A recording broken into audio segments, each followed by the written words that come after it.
አንደኛ ቆሮንቶስ ምዕራፍ 1 ቁጥር 23 እኛስ የተሰቀለውን ክርስቶስን እንሰብካለን። ይህን ቃል ተናገሩት ሁላችሁ። እኛስ የተሰቀለውን ክርስቶስን እንሰብካለን።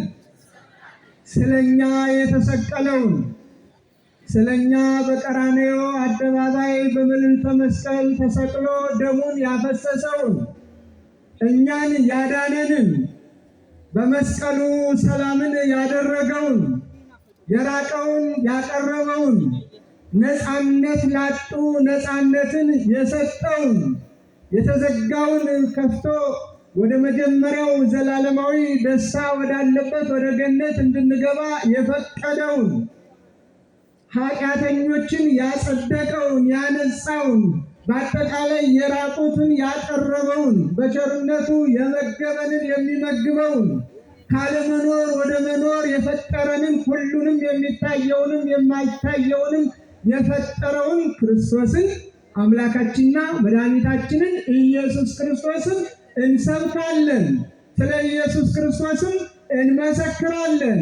እንደ መላእክቱም ያለማቋረጥ ቅዱስ ቅዱስ ቅዱስ አሸናፊ እያል አሸናፊነቱን ዘላለማዊነቱን የገዢዎች ገዢ መሆኑን የአማልክት አምላክ መሆኑን ሁሉን የፈጠረ መሆኑን አምነን እናሳምናለን፣ እንሰግድለታለን፣ እንበረከትለታለን።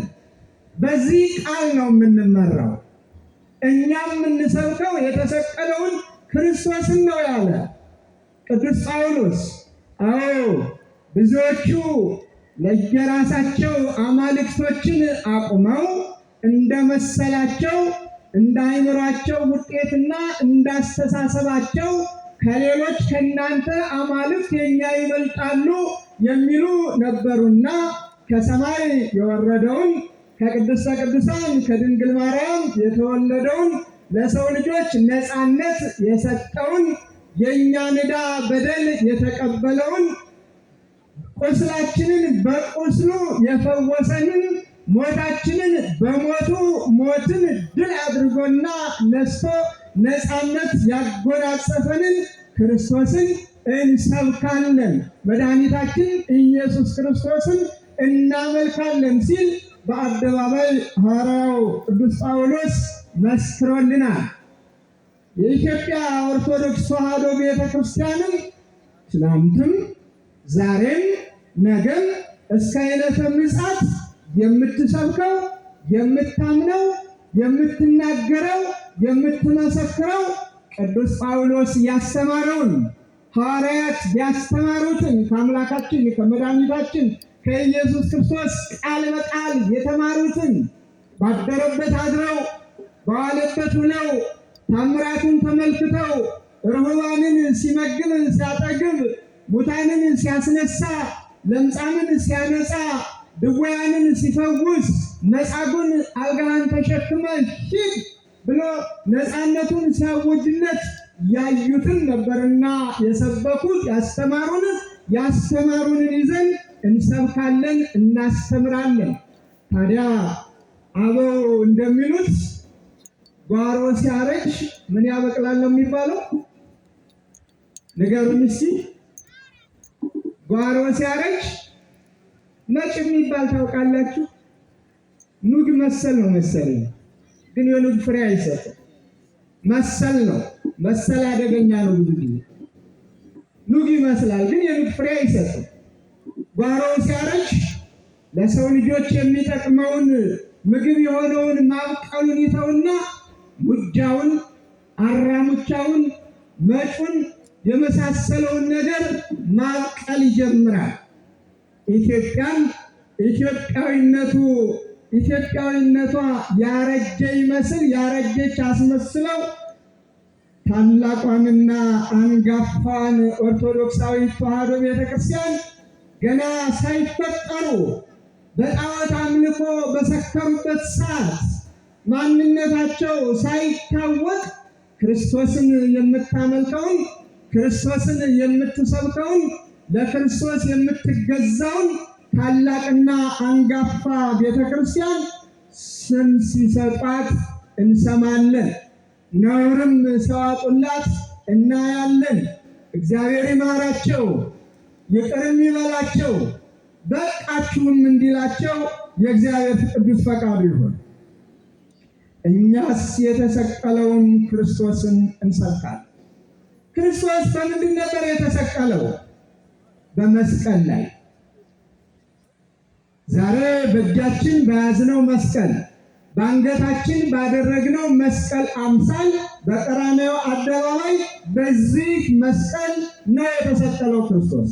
በዚህ በመስቀሉ የተሰቀለውን ክርስቶስን እንሰብካለን። ምን እያል? እንዲህ እያል ኃይልነ ወፀወንነ ወሞገስነ ዝንቱ ውእቱ መስቀል። ይህ መስቀል ኃይላችን፣ ይህ መስቀል መጠጊያችን፣ ይህ መስቀል ሞገሳችን ነው እያል እንዲህ እያል ነው ሐዋርያው ጳውሎስ እንዳስተማረ። ይህ መስቀል ኃይላችን ነው። አምላካችን መድኃኒታችን ኢየሱስ ክርስቶስ ለዚህ መስቀል ኃይልን ሰጥቶታል። ጠላትን ገድሎበታል። ዲያብሎስን አርቆበታል፣ ገስጾበታል። ሞትን ድል አድርጎበታል። ነፃነትን አውጆበታል። ይህ መስቀል የአምላካችን የመድኃኒታችን የኢየሱስ ክርስቶስ ዙፋን ነው። ይህ መስቀል ለእኛ ለክርስቲያኖች አርማችን፣ መድኃኒታችን፣ ሞገሳችን፣ መመካችን ነው። ሐዋርያው ቅዱስ ጳውሎስ እንደነገረን በገላትያ መልእክቱ ከዚህ መስቀል በቀር ሌላ ትምክህት ከኔ ይራቅ ሲል እንዳስተማረ መስቀሉ ለኦርቶዶክሳውያን ለክርስቲያኖች መመኪያ ነው። መስቀሉ ለኦርቶዶክሳውያን ለእኛ ለክርስቲያኖች ኃይልና ጸን ነው። ስለሆነም ነው ሐዋርያው ቅዱስ ጳውሎስ የተሰቀለውን በመስቀል የተሰቀለውን በመስቀሉ ሰላምን ያደረገውን ሰላምን ያወጀውን የራቅነውን ያቀረብነውን አምላካችንና መድኃኒታችንን ኢየሱስ ክርስቶስን እንሰብካለን።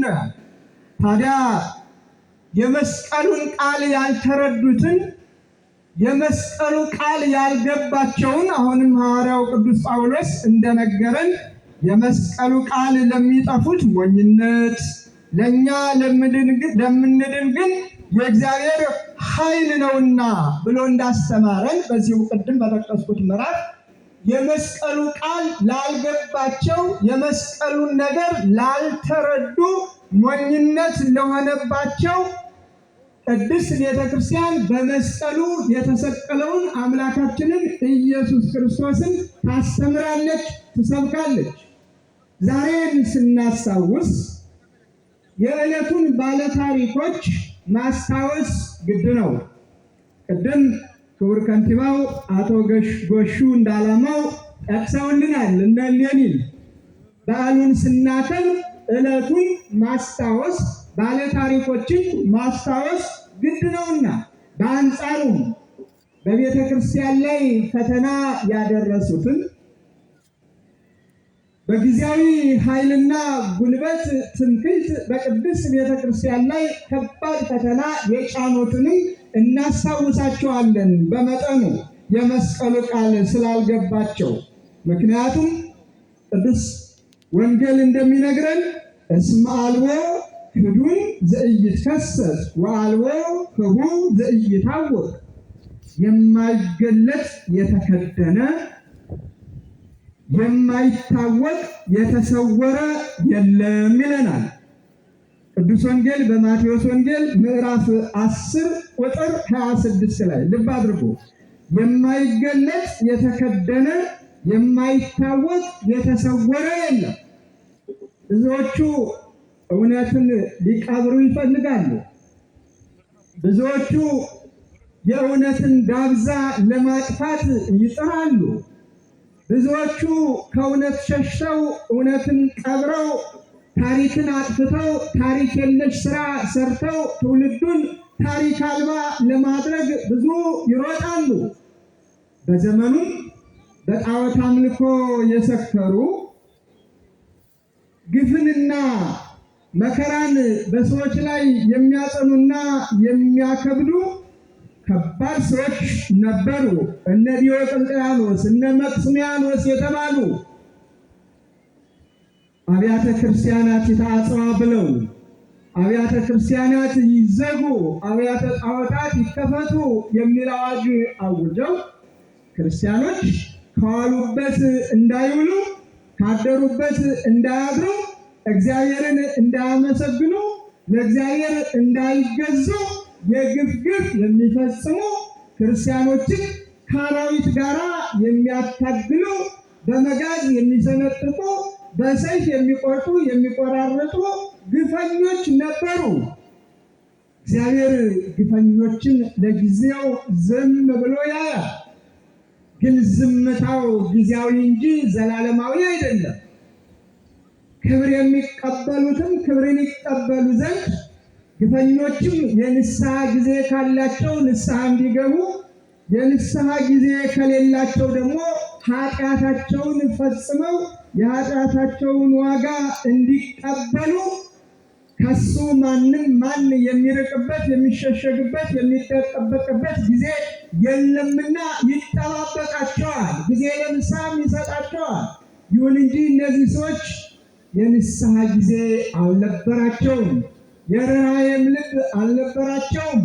የተሰቀለውን ክርስቶስን ክርስቲያኖች ሲሰብኩና ሲያመልኩ እነሱ ያቆሙትን ምስል መናገር መጋገር የማይችለውን እዚህ ግባ የማይባለውን ቅዱስ ዳዊት እንደተናገረው ዓይን እያለው የማያየውን፣ ጆሮ እያለው የማይሰማውን፣ እግር እያለው የማይራመደውን፣ እጅ እያለው የማይዳስሰውን ምንም መልስ ሰጪ ያልሆነውን ጣዖት በአእምሯቸውም ስለው በሰውነታቸውም ቀርጸው ያመልኩ ነበረ። እግዚአብሔር የክርስቲያኖችን ግፍ ተመለከተ፣ ጸሎታቸውንም ሰማ። ምክንያቱም ድምፃቸውን ከፍ አድርገው ወደ እግዚአብሔር ጮኸዋልና፣ ወደ እግዚአብሔር የጮኸ ደግሞ መልስ ማግኘቱ የማይቀር ነው። የሚያገኘውን መልስ ደግሞ ዘላለማዊ ደስታና ክብር ድል አድራጊነትም ነው። ስለዚህ በዚያ ዘመን እግዚአብሔር ማንን አስነሳ? ቅድም እንደተነገረን ቅድስት እሌኒን አስነሳ። ታሪኳ ብዙ ነው። በሷም ብዙ ግፍ ተፈጽሞባታል። ያለ አበሳዋ፣ ያለ ስሟ፣ ያለ ኃጢአቷ ስም ተሰጥቷት እንድትሰደድ እንድትጣል ተደርጋለች።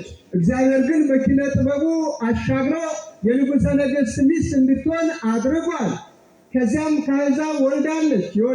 የወለደችውም ልጅ ቆስጠንጢኖስን በስርዓት በሞገስ ክርስቶስን እንዲያመልክ ስለ ክርስቶስ እንዲመሰክር እንዲናገር እግዚአብሔርን እንዲፈራ በጥበብ እግዚአብሔር በፈሪሃ እግዚአብሔር በፍቅረ ቢጽ ስላሳደገችው እነሆ በግፍ ጥበብ የጎደላቸው ማስተዋል የተሳናቸው ክርስትና መሰናከያ የሆናቸው አሕዛብና ሌሎቹም ሞኝነት የመሰላቸው የክርስቶስን መስቀል ታምራት ሲደረግ በማየታቸው፣ ሙታንን ሲያስነሳ በማየታቸው፣ ድውያንን ሲፈውስ በማየታቸው ይህ እስከ መቼ ይሆናል እኛ ባለንበት ሀገር ብለው በአንድ ቦታ ላይ ቀብረው የከተማው ቆሻሻ በሙሉ ማጠራቀሚያ ሆኖ ተራራ እስከሚያህል ዳብዛው ስሙ እስከሚጠፋ ከ326 ዓመታት ያላነሰ ብዙና ብዙ ግፍን ፈጽመው ነበረ። እግዚአብሔር እሌኒን አስነሳ። እሌኒ መስቀሉን ፈለገች። ወደ ጥንት ሀገሯ ወደ ኢየሩሳሌምም ተመለሰች። በአካባቢው የነበሩትንም የሀገር ሽማግሌዎች እነ ኪራኮስን ጠየቀች። የት እንደሆነ ማን እንደቀበረው የት ላይ እንደተቀበረ መረመረች። በጥበብ እግዚአብሔር ነበርና የሄደችው በሽማግሌዎችም ምክር እነሆ ወደ እግዚአብሔር ምልጃዋን አቀረበች፣ ጸሎቷን ጸለየች፣ ምክራቸውንም ተቀበለች፣ ደመራንም ደመረች፣ ዕጣንንም አጤሰች።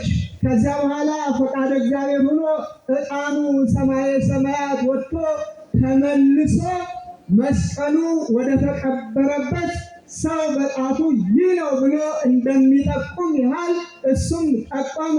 ከዚያም ላይ ሲቆፈር እነሆ ለዘመናት ተቀብሮ የነበረው መስቀል የአምላካችንና የመድኃኒታችን የኢየሱስ ክርስቶስ በቀኝ በግራው የተሰቀሉትን መስቀሎች ተገኙ። የአምላካችንን የኢየሱስ ክርስቶስን መስቀል ከነዚያ ለመለየት ደግሞ ተአምራት እንዲያደርግ ሕሙማን እንዲፈውስ በሁሉም ላይ ሲያቀርቡት የክርስቶስ መስቀል ተአምራት አደረገ። መስቀሉ ከተቀበረበት ወጣ። ምክንያቱም የተሰወረ የማይገለጥ የተከደነ የማይተሸፍኖ የሚቀር አንዳች ነገር የለምና እግዚአብሔር በወዳጁ አድሮ እነሆ ዛሬ መስቀሉን በዚህ አይነት መልኩ እንድናከብረው የታሪካችን ባለቤት የበጎ ነገር አብነት የሆነችውን ቅድስት እሌኒን በአንጻሩም አብያተ ክርስቲያናት ተዘግተው ነበርና አብያተ ክርስቲያናት እንዲከፈቱ አብያተ ጣዖታት እንዲዘጉ የወሰነውን ልጇን ታላቁን ቆስጠንጢኖስን ዛሬ እናስታውሳቸዋለን። በረከታቸው ይድረሰን። መስቀሉ ከተቀበረበት ለወጣበትና በዓሉን ነው የምናከብረው። የወጣበት ሌላ ታሪክ አለው። እግዚአብሔር ይህንን ቀን እንድናከብር ስለፈቀደልን ክብርና ምስጋና ለእርሱ ይሁን እያልኩ እንኳን ደስ አላችሁ፣ ደስ ይበለን። ለዚህ ነው ቅዱስ ዳዊት አስቀድሞ በትንቢቱ ወወሀብኮሙ ትምህርተ ለእለ ይፈርሁከ ከመ ያምስጡ እምገጸ ቅስት ወይድኃኑ ፍቁራኒከ ከቀስት ፊት ያመልጡ ዘንድ ለሚፈሩህ ምልክትን ሰጠሃቸው ወዳጆችህ እንዲድኑ። መዝሙር 59 በቅንፍ 60 ቁጥር 4 ላይ የምናገኘው ነው። ምልክት፣ የመስቀል ምልክት ድል ያደረገው ቆስጠንጢኖስ በመስቀሉ ምልክትነት ነው። መስቀል የድል አድራጊነት ምልክት ነው። መስቀል የድልም አርማ ነው። በመስቀሉ ርኩሳን መናፍስትን እንገስጽበታለን። በመስቀሉ ሕሙማንን እንፈውስበታለን። በመስቀሉ አማትበን ራሳችንን እንባርክበታለን። የእግዚአብሔር ማደሪያዎቹ ዙፋኖቹ እንሆን ዘንድ ከሰይጣን መሳሪያነት ሰውነታችንን ሰይጣን በመሳሪያነት እንዳይጠቀምበት እናነጻበታለን፣ እንባርክበታለን።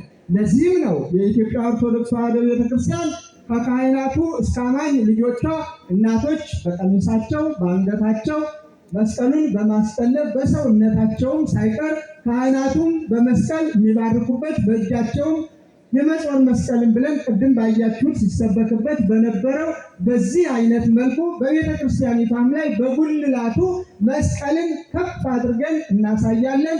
ከዚህም የተነሳ መስቀል ኃይልነ ብለን መስቀል ኃይላችን ነው፣ መስቀል መጠጊያችን ነው፣ መስቀል ቤዛችን ነው፣ መስቀል ሞገሳችን ነው፣ መስቀል መድኃኒታችን ነው ብለን መስቀሉን ከፍ አድርገን እንድናከብረው እግዚአብሔር ሰጥቶናልና ስሙ የተመሰገነ ይሁን። እግዚአብሔር ይባርክልን።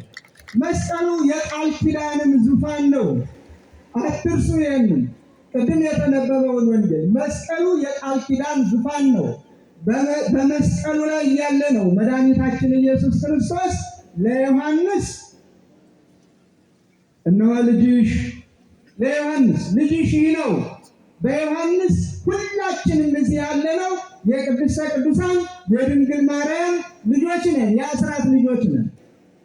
ለዮሐንስ ደግሞ እነኋት እናትህ፣ ለዮሐንስ እናቱና እንደተሰጠች ሁሉ ቅድስተ ቅዱሳን ድንግል ማርያም ለእኛ እናታችን ናት፣ እንደ ዮሐንስ ሆነን። ስለዚህ ቅድስት ቤተክርስቲያናችን በአፈ ታሪክ ወይም ደግሞ በልብ ወለድ ሳይሆን የምትናገረው በቅዱስ ወንጌል የተመዘገበውን ቅድም የዮሐንስ ወንጌል ምዕራፍ 19 ላይ ሲነበብ ሰምታችሁታል። በመስቀሉ ላይ ተሰቅሎ እያለ ዓለምን ለማዳን እነሆ ልጅሽ ብሎ ዮሐንስን ለእመቤታችን እነኋት እናትህ ብሎ እመቤታችንን ለዮሐንስ ነውና የሰጠ። እኛም ልጆቿ ሁነን ዛሬ ወትረ ድንግል ማርያም ምንጊዜም ድንግል ማርያም ብለን ኦርቶዶክሳውያን ከፍ ከፍ እናደርጋታለን። የአምላካችን የመድኃኒታችን የኢየሱስ ክርስቶስ እናት ብለን በእናትነቷ ከፍ አድርገን በአማላጅነቷ እንማጸናለን። ይህንን ያላወቁ ይህንን ያልተረዱ አዲስ አማኝ እግዚአብሔር አይጣልባችሁ። አዲስ አማኝ ታውቃላችሁ? አቤት አዲስ መናኝ አዲስ አማኝ በጣም አደገኞች ናቸው። ወደ ገዳም ስትሄዱ አዲስ አማኝ አዲስ መናኝ በጣም አደገኛ ነው። ጾሙ አይረበውም፣ ሰግዶ አይደክመውም፣ ጸልዮም አይሰለችም። ገና አዲስ ነው። ፈተናውም አልከበደውም። መጀመሪያ ሰይጣን ላመኑ በልበል ነው የሚለው። ዝም ብሎ ከፍ ከፍ ያደርገዋል። ያለ መሰላል የወጣን ሰው ያለ መሰላል ሲወርድ ይታያል። አይደለም ያለ መሰላል ወጥቶ በመሰላል ወርዶ መሰላሉ ቢነሳ ያወዳደቁ ክፋት ተመልከቱ። መሰላል የለም፣ ግን ሰይጣን መሰላል ይሆንና ሰማያዊ ሰማያት ያወጣዋል። እነዚያ ስንት ዘመን የደከሙ ባይታውያኑ የጸሎት ሰዎችን የጾም ሰዎችን እውነተኞችን እናንተ ዝም ብላችሁ ነው እዚህ ገዳም የተቀመጣችሁ። መች ጸለያችሁ? መች ሰገዳችሁ? መች ጾማችሁ ይላል። እሱ በ3 ቀን 1 ቀን ነው የምመገበው ሊል ይችላል። ይረዳዋል ሆን ብሎ። ከተወሰነ ጊዜ በኋላ ግን ሁሉም የለም፣ ሁሉንም ጥሎት ይኮበልላል። ይሄ የአዲስ መናኝ ጸባይ ነው። አዲስ አማኝ ሲሆን ደግሞ ሰው እንደው ቀጥታ ቃል በቃል ከእግዚአብሔር ጋር የተነጋገረ ነው የሚመስለው። በህልሙም በእውኑም በሀሳቡም ዛሬ እግዚአብሔር እየተገልጦልኝ ነው። ወደ ኢየሱስ እየከሄድን ደግሞ ሌላ ይሆናል ታሪክ፣ በጣም ሌላ ይሆናል ታሪክ። እንዲህ አይነት ሰዎች ዛሬ ብቅ ብቅ ብለዋል። ይልቁንም በዓል ስናከብር ህዝባዊ በዓላት ህዝብን ከህዝብ የሚያገናኝ ሰላምን፣ ፍቅርን የምናውጅበትን አብረን እንብላ፣ አብረን እንጠጣ፣ እንተዛዘን፣ ሰላም ይኑረን፣ ጎረቤት ከጎረቤቱ፣ መንደር ከመንደሩ፣ ሀገር ከሀገሩ፣ ቤተሰብ ከቤተሰቡ፣ ባል ከሚስቱ፣ ሚስት ከባሉ፣ ልጆች ከወላጆቻቸው፣ ወላጆች ከልጆቻቸው ጋር በሰላም እንኖር ብላ ቤተክርስቲያን በምታውጅበት ጊዜ በዓሉ እንዲደበዝዝ፣ መልኩ እንዲቀየር፣ ሀሳቡ እንዲለወጥ፣ ከአደባባይ በዓልነት ወደ ቤት እንዲመለስ በክፉ ሴራና ምቀኝነት እዚህ ግቡ የማይባሉ ሕፃናት ገና ተወልደው ያላደጉ ሳይቀሩ ራሳቸውን ከመካሪ ከአስተማሪ ገና ያለዩ አስተማሪዎቹ ነው የስድብ መለማመጃ አድርገዋት ቤተ ክርስቲያኒቱን ስም ሲሰጧት እናያለን። የድፍረት ደግሞ በእመቤታችን ነው። ይሄ እየበዛ ሂዷል። አለማወቅ፣ አለመረዳት። ማነው ከእናንተ ውስጥ አንድ ጓደኛችሁ ወላጅ እናትን አቃሎ ፎቶዋን መቅደድ አይደለም ማጨማደድ አይደለም ስም አጠራሯን ዝቅ አድርጎ ቢጠራ የሚታገስ ማን ነው? እሱ ካለ ልጅነቱ ያጠራጥራል። የእናት ፍቅር የሌለውም ያሰኘዋል። ካለ ዝም የሚል ለዚህም ነው ኦርቶዶክሳውያንም እናታችን ስትነካ ዝም የማይሉት። እኔና እኔን መሳዮች ለማስታመን ለማስተማር ትዕግስትን ለማዘውተር ቀስ በቀስ ብለን በሕግ እንሂድ ስንል ወጣቱ ደግሞ ትዕግስቱ ያልቅና ለምን ይላል። ለምን አልክ አንለውም። እናቱ ናታ የተገሰጸች፣ የማይደፈር ነዋ የተደፈረው። ስለዚህ ለዚህ ልብ አድርጎ በተለይ መልእክቴ ለሁሉም እገሌ ወገሌ ሳንል ይልቁንም ለሃይማኖት ሰዎች ለሃይማኖት መሪዎች በልዩ ልዩ መንገድ ይችን ቤተ ክርስቲያን የሚያቃልሉ አማኞቻችሁን ለእናታችን ለቅድስት ቤተ ክርስቲያን ስም የሚሰጡ አማኞቻችሁን እኛ ቅዱስ ጳውሎስ እንደነገረን በቅዱስ መጽሐፍ የተሰቀለውን ክርስቶስን እየሰበክን እኛ የምናምነውን ከመወለዳችሁ በፊት የምናመልከውን ኢትዮጵያውያን ያመለኩትን ኢየሱስ ክርስቶስን በማቃለል ሌላ ስም የሚሰጡትን አማኞቻችሁን አዲስ አማኞች ሆነው ብቅ ብቅ ያሉትን ፓስተሮቻችሁንም ጭምር አስታግሱልን። በቃ በሉልን። በቃ በሉልን። በጋራ ሀገር በጋራ እንኑር። በጋራ ሀገር በጋራ በሰላም እንኑር። ለሀገር እድገት እንጣር። ለሀገር ሰላም እንሩጥ። ስንት የምንሰራው ስራ መች ጠፋና? በግጭት ላይ ግጭት እንፈጥራለን። በጦርነት ላይ ጦርነት ማወጅስ ተገቢ ነው? ስንት የምንሰራው ስራ የሃይማኖት ሰዎች መች የምንሰራውን ሰራንና የስንት ንጹሐን ደም እየፈሰሰ ነው። ስንቶቹ በረሃብ አለንጋ እየተገረፉ ነው። ስንቶቹ መጠለያ አጥተው የአውሬ ቀለብ እየሆኑ ነው። ወላጆች እንዴት ነው እያለቀሱ ያሉት?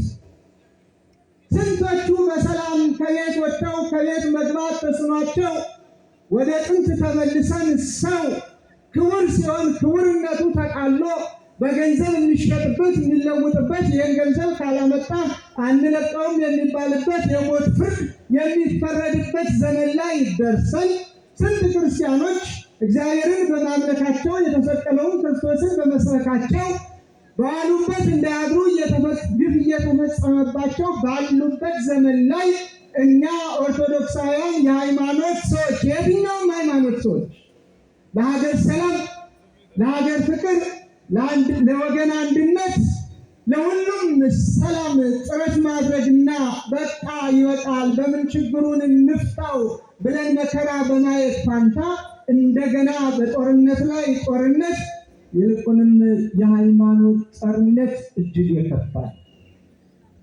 የቀረን እሱ ነው።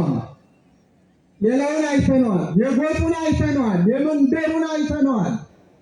የተሻለ ነገር ማምጣት አለብን እየተባለ የሚደረገውንም እያየነው ነው፣ አይተነዋል። የቀረን የሃይማኖቱ ነው። በድንባራ በቅሎ ቃጭል ተጨምሮ በእንዲህ አይነት ላይ ደግሞ ሃይማኖትን መሳሪያ አድርጎ መቅረቡ በጣም አደገኛ ስለሆነ የሃይማኖት መሪዎች የትኛው ሁላችንም በስርዓት በሕግ በመከባበር የአንዱን ሃይማኖት አንዱ ሳይነካ ቀኖናውን፣ ስርዓቱን፣ ዶግማውን የሚያምንበትን ጠንቅቆ ለአማኞቹ ብቻ በማስተማር በነፃ ምድራችን በጋራ ሀገራችን በጋራ ልንኖር ይገባናል። ከዚያም በላይ እኮ ካልንማ እኛ ኦርቶዶክሳውያን እኮ መቼም ዘመን አረጀና የኢትዮጵያ ቤተክርስቲያን ውለታዋ ተረሳ እንጂ ይሄ ነው እንዴ የኢትዮጵያ ቤተክርስቲያን ውለታ መልሱ? ማንን ተዋጋች? እጅ ዘርግታ ሁሉንም አማኝ በተቀበለች።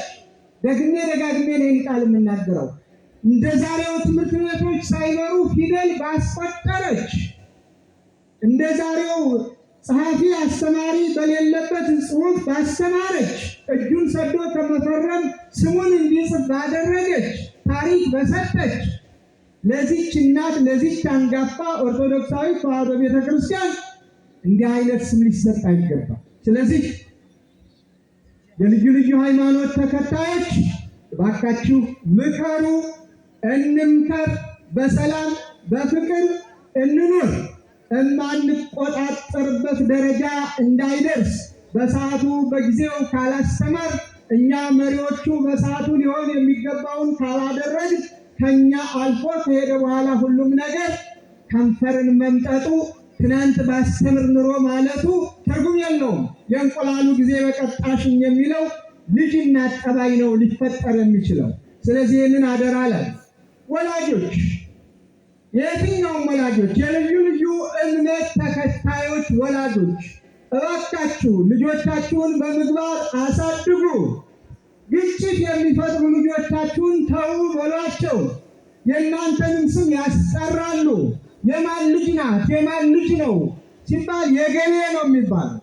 ስለዚህ ግጭት የሚፈጥር የማይነካውን የሚነካ ደፋር የሆነ ልጅ አይጠቅምም። ደፋር ከሆነ እውቀትን ይድፈር፣ ፍቅርን ይድፈር፣ ሰላምን ይድፈር፣ አብሮነትን ይድፈር። የዚህ ድፍረት ይጠቅማል።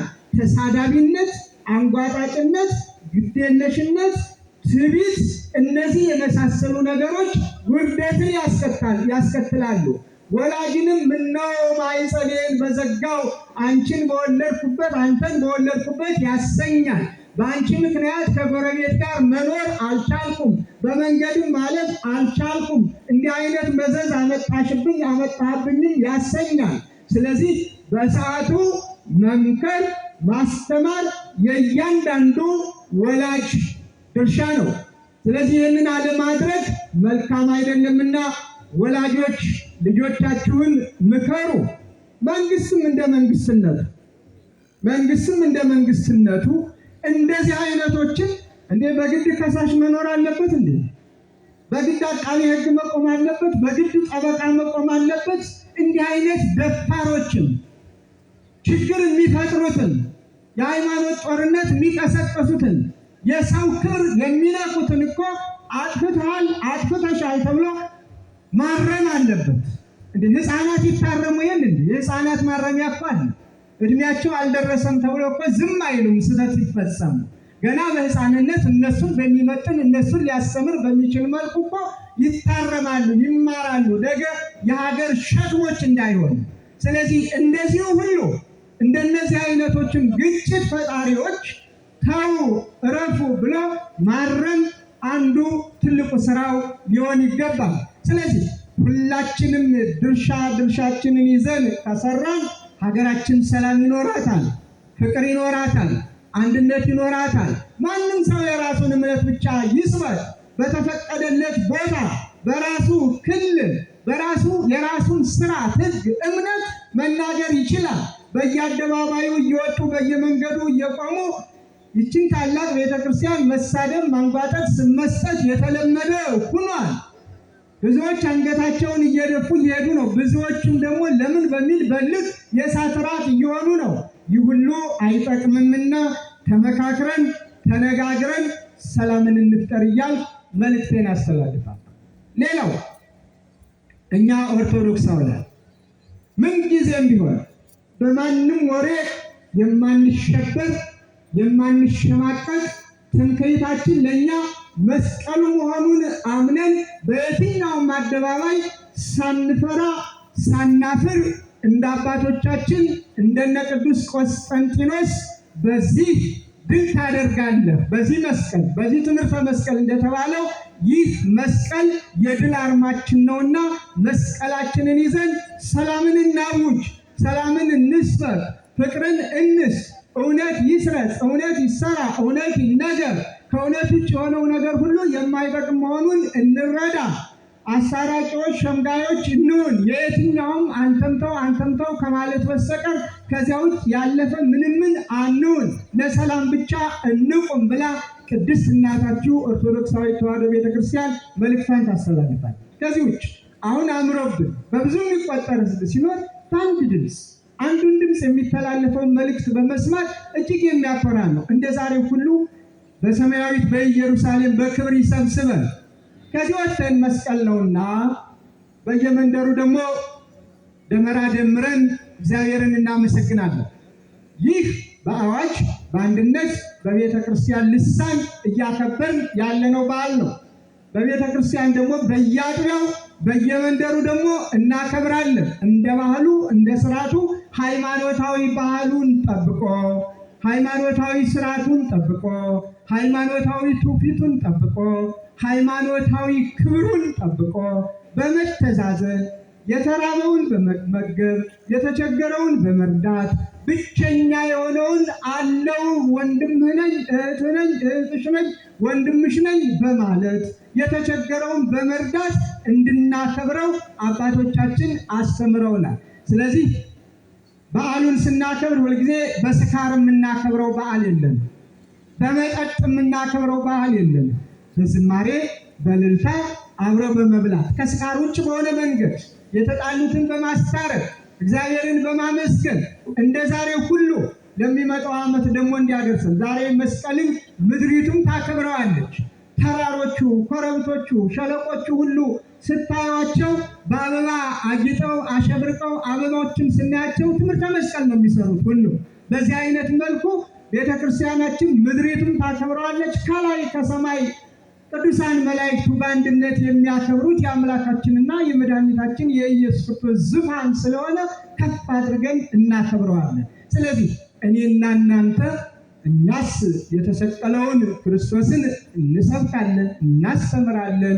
መስቀሉን ስናከብር መስቀሉ በክርስቶስ ደም ስለከበረ፣ መስቀሉ ጥላቻ ስለተወገደበት፣ መስቀሉ ፍቅር ስለታወጀበት፣ መስቀሉ ሰላም ስለሰፈነበት፣ የሰላም አዋጅም ስለተነገረበት፣ መስቀሉ ለእኛ ቅድስተ ቅዱሳን ድንግል ማርያም እናቱና የተሰጠችበት፣ እኛም ልጆቿ ሁነን የተሰጠበት ዕለት ልዩ ስለሆነ በዚህ አይነት በዓለ መስቀሉን እናከብራለንና ማንም ማን እንደፈለገ ተነስቶ በሚለው አስፈላጊውን መልስ ቤተክርስቲያን ትሰጥበታለች። በየደረጃችን እንደ ሀገረ ስብከት ሀገረ ስብከቱ፣ እንደ መንበረ ፓትርያርክ መንበረ ፓትርያርኩ ከታች እስከ ላይ ተናበን እንሰራለን።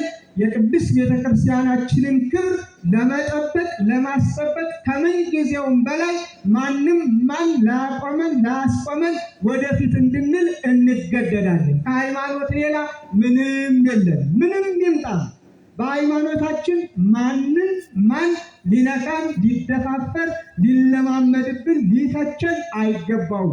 እኛም አንተቸውም፣ እሱም አይተቸንም። እንተችም አካል ብዙና ብዙ ማለት ይቻላል። ግን ምን አለ ይቺ ቤተክርስቲያን? ይቅርታ ትንሽ መስቀሉንም ስናበራው እንደው ጨለም እንዴ ብዬ ነው ሰዓት እየወሰድኩ ያለሁት። አለበለዚያ በቀን ብናቀጣጥለው በደንብ ስለማይታየን እንደው ይታያችሁ። የኢትዮጵያ ቤተክርስቲያን እኮ ከሃይማኖት ባሻገር ይሁት ሃይማኖቱ እንዳለ ሆኖ፣ ስርዓቱ እንዳለ ሆኖ፣ ትውፊቱ እንዳለ ሆኖ እንዴ ዓለምን የምትስበው የምትጠራው ለብዙዎቹ የዓመት ምግብ፣ የዓመት ልብስ፣ የዓመት ቀለብ እንዲይዙ የምታደርግ ይህች ቤተክርስቲያን አይደለችም እንዴ? ለበዓለ መስቀሉ፣ ለበዓለ ጥምቀቱ ስንት ጎብኚዎች ናቸው ከሀገሮች ወደዚህ የሚመጡ? እስቲ እንወዳደር ካል ይህስ ውለታ አይደለም እንዴ? እና ውለታ ቢስነት ጥሩ አይደለም።